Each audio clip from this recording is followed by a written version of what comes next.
Проблемы материнства и женского здоровья обсуждают в Якутске. С сегодняшнего дня в столице работает межрегиональная научно-практическая конференция «Актуальные проблемы современного акушерства и гинекологии». В ней участвуют врачи со всей республики, а также ведущие специалисты перинатальных центров Дальнего Востока. Они поделятся опытом с коллегами и расскажут о современных методах в лечении гинекологических заболеваний.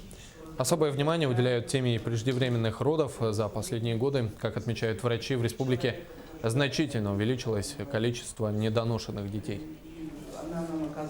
Это основная патология, которая нам дает не очень хорошие показатели по младенческой смертности. Мы с 2012 года перешли на новые критерии живорождения, и мы сейчас уже выхаживаем 500-граммовых детей. Но вы сами понимаете, что 500-граммовый ребенок – это изначально практически больной ребенок.